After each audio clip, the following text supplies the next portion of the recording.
마태복음 11장 12절에서 19절입니다. 앞에 세례 요한 이야기 연결됩니다. 어제 읽었던 마지막 구절 11절에 여자가 낳은 자 중에 세례 요한보다 큰 이가 일어남이 없다. 그러나 천국에서는 극히 작은 자라도 그보다 크다. 세례 요한 이야기에서 천국 이야기가 나옵니다. 그래서 12절에 세례 요한의 때부터 지금까지 천국은 침노를 당하나니 침노하는 자는 빼앗는다. 천국의 이야기를 계속합니다. 세례 요한의 때부터 지금까지. 세례 요한이 광야에서 외친 말이 있죠. 회개하라, 천국이 가까이 왔다. 예수님도 외치신 말씀이 회개하라, 천국이 가까이 왔다.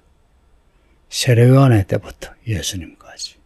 예수님이 처음 오셨을 때까지, 또 예수님이 다시 재림하실 때까지 천국은 침노를 당합니다. 침노한 자는 빼앗고, 여기 침노란 말이 참 어려운 말인데 그냥 폭력입니다. 빼앗는, 폭력으로 빼앗는. 그 천국은 침노를 당하나니 수동입니다. 누군가 천국을 폭력으로 빼앗습니다. 그렇게 침노하는 자는 폭력으로 천국을 빼앗고자 하는 자는 빼앗는다 합니다. 그러니까 이 말씀이 무슨 의미인지 해석하기가 쉽지 않습니다.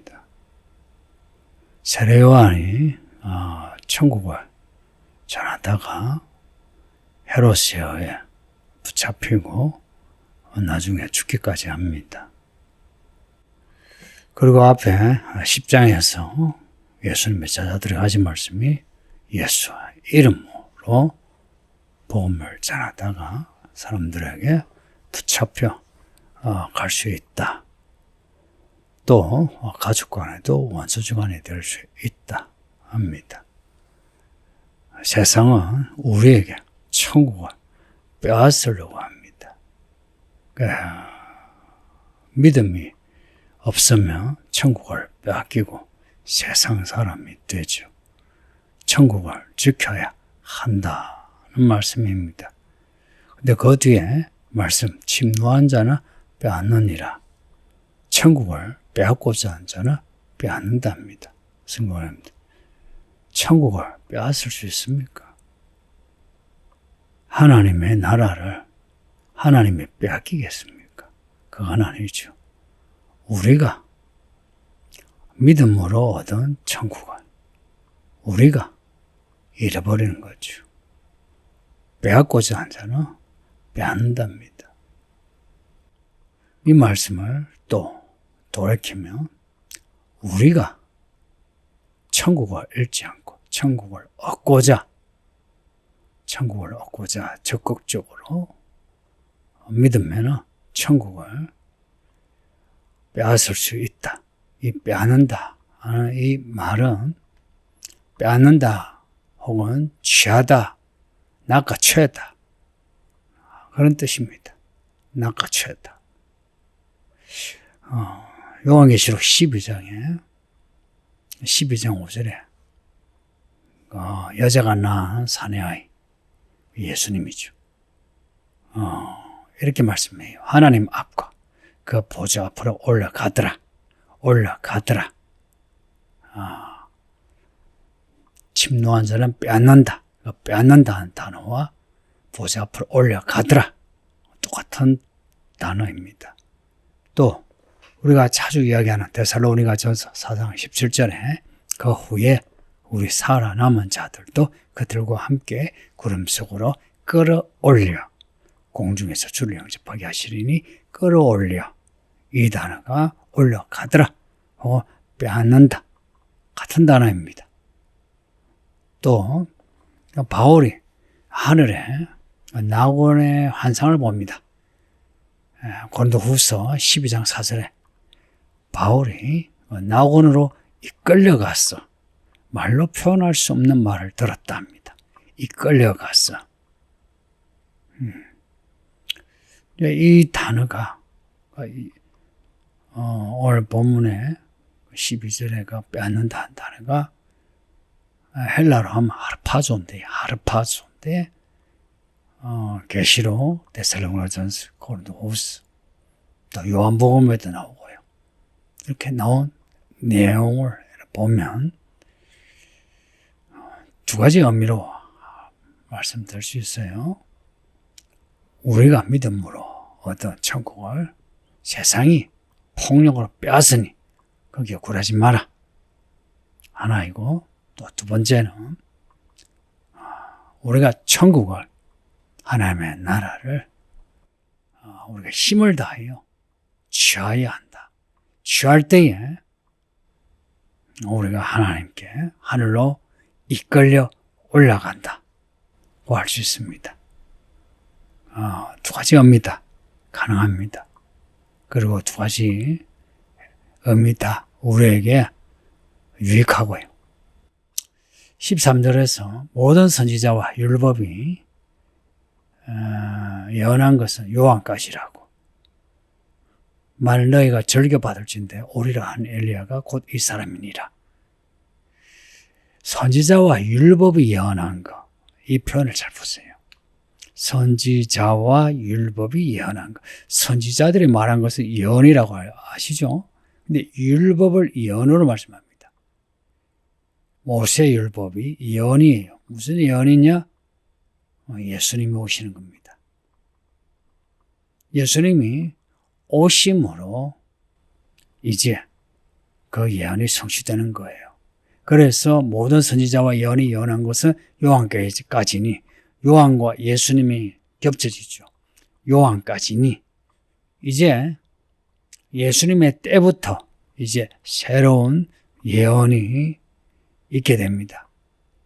예수님이 말씀하신 그 복음이 예언이요. 요한계시록의 그 예언이 예언입니다.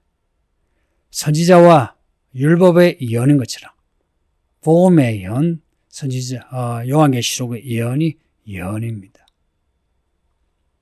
만일 너희가 절교받을진대 오리라 한 엘리야가 곧 이 사람이니라. 엘리야가 바로 세례 요한이란 겁니다. 사람들은 세례 요한이 엘리야라 생각하지 못했어요. 선지자라 여겼습니다. 선지자들 중에 그냥 선지자 한 사람. 근데 예수님은 엘리야가 세례 요한이고 세례 요한이 엘리야다. 세례 요한이 예수님의 길을 예비하러 온 사람이란 겁니다. 고로 예수님이 메시아라는 것을 밝히신 겁니다. 네, 이 말씀을 하시면 이제 믿음 있는 자는 이 말씀에 아멘 하고 이 말씀을 받아야죠. 세례 요한이나 예수님이 회개하라 천국이 가까이 왔다 하면 회개하라 할 때 회개하는 거죠. 자기의 죄를 회개하고 그러고는 다시는 그 죄를 행하지 아니하고 주의 말씀을 행하는 거죠. 그리고 천국에 임했다 하면 어찌해야 됩니까? 천국을 기뻐해야 되죠. 기뻐하여 춤추고 찬송하고. 그런데 17절에 우리가 너희를 향하여 피를 부어도 너희가 춤추지 않고 슬피 울어도 너희가 가슴을 치지 아니한다. 원래 장례식장에는 다 같이 슬퍼하는 겁니다. 또 결혼식장에는 다 같이 기뻐하는 겁니다. 만일에 장례식장에서 기뻐하거나 결혼식장에서 슬피 울면 그는 장례식을 방해하고 결혼식을 방해하는 사람이죠. 이스라엘 사람들이 지금 그렇게 한다는 겁니다. 요한이 와서 먹지도 않고 마시지도 아니하니까 야 귀신 들렸다 하고 요한을 욕하면서 그리고 온갖 모략으로 요한을 잡아갔습니다. 그런데 인자는 예수님은 와서 먹고 마시면 야 이 사람은 먹기를 탐하고 포도주 즐기는 사람이고 세리와 죄인의 친구로다 하고서 예수님을 또한 욕합니다. 요한은 먹지도 마시지도 않은 데서 욕을 하고 예수님은 먹고 마신다고 욕을 하고 세상은요 천국의 사람을 어떻게 해서든지 폭력으로 욕을 합니다. 폭력적인 말로 욕을 하고 그리고 폭력을 행사해서 죽이려고 합니다. 해서 요한도 붙잡아가지고 목을 잘라 죽이고 예수님은 십자가 못 박아 죽이고 그러나 지혜는 그 행한 일로 인하여 옳다함을 얻느니라. 지혜는 하나님의 지혜는 그 행한 일로 옳다함을 얻는다는 것은 옳다고 증명되는 겁니다. 행한 일로 말이 아니라 의식이 아니라 형식이 아니라 행위의 문제를 언급합니다. 앞에 세례 요한 제자들에게 하신 말씀이 있죠. 너희가 듣고 본 것을 요한에게 가서 말해라. 병자가 낫고 귀신이 나가는 것. 그리고 내가 가르치는 내용을 요한에게 말해라. 세례 요한의 제자들에게도 행한 일을 세례 요한에게 말해라. 똑같이 이스라엘 사람들에게도 행한 일로 판단하라. 요한계시록은 행위의 문제가 집중적으로 언급되죠. 그만큼 행위의 문제가 중요한 겁니다. 그냥 행위가 아니라 믿음의 행위입니다. 이 믿음의 행위는 천국에 속한 행위입니다. 왜냐? 천국은 믿음으로 가니까요. 천국의 이 행위는 이 세상에서 그 행위를 행할 때에는 이 세상의 침노, 폭력보다 더 거세고 강렬해야만 이 믿음을 지킬 수 있습니다. 그리고 이 세상에서 하나님의 나라를 전하고 하나님의 나라를 확장하는 것, 이 또한 천국의 힘으로 세상을 장악해야 합니다. 침노하는 자 빼앗느니라. 이게 아이러니한데요. 우리가 이 천국의 복음을 세상에 전하는 것, 그리고 세상이 우리의 이 천국의 복음을 빼앗는 것, 이게 폭력 혹은 힘으로 압박하는 것, 이 단어로 설명이 됩니다. 우리가 세상을 하나님의 이 복음을 전할 때에 하나님의 능력, 힘으로 세상을 빼앗듯이 그렇게 복음을 전하고 말하고 행동하는 겁니다. 그렇게 하지 아니하면 우리는 세상의 힘에 의해서 우리가 가진 천국을 빼앗기게 됩니다. 기도하겠습니다. 아버지 하나님 감사합니다. 세례 요한의 때부터 지금까지 천국을 침노당한다 하니 우리가 가진 천국을 잃어버리지 않게 하소서. 빼앗기지 않게 하소서. 우리가 받은 천국의 권세로 세상을 장악하게 하소서. 하나님의 나라는 말에 있지 않고 능력이 있다 하셨으니 우리 모든 성도들이 하나님의 능력으로 이기는 자가 되게 하소서. 말씀하실 때마다 귀를 열어 듣게 하시고 주의 말씀에 스텝을 맞춰 하나님의 사람으로 힘 있는 사람 되게 하사 가정에서나 직장에서나 세상을 침노하는 하나님의 종들이 되게 하소서. 예수님 이름으로 기도합니다. 아멘.